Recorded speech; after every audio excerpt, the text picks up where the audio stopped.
Hey, Steve Nunny here. We're doing the muscle car crawl today. It's December 23rd, 2021. A little too cold to be outside doing the junkyard crawl, but that's okay. In the muscle car crawl, we can point out cool stuff about vintage muscle cars and tell you what makes them cool. This is a 69 Camaro RS SS. It's a tribute. It's an undocumented L89, which means it has the $710 extra cost, $396 with the aluminum cylinder heads.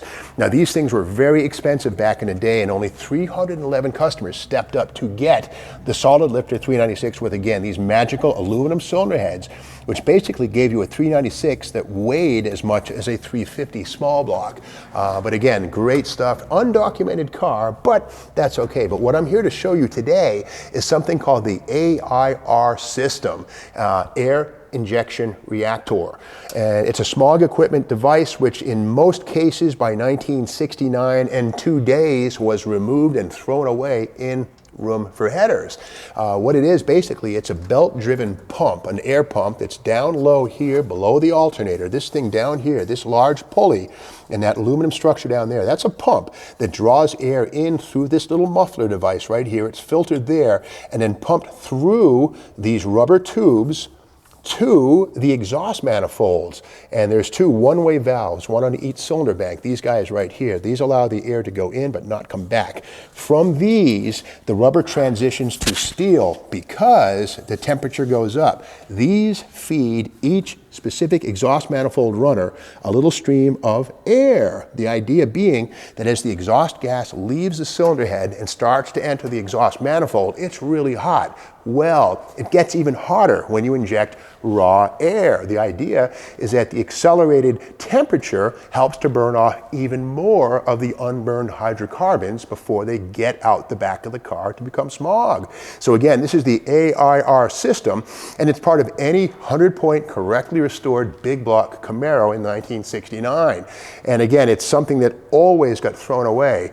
Does it hurt performance? Well, here's the thing. The pump on the front of the engine is a parasitic drag. It might eat 5 or 10 horsepower. It's nothing like an air conditioning compressor. In fact, it's not even as much of a draw as the alternator, but it does draw power. Beyond all that, it's kind of ugly.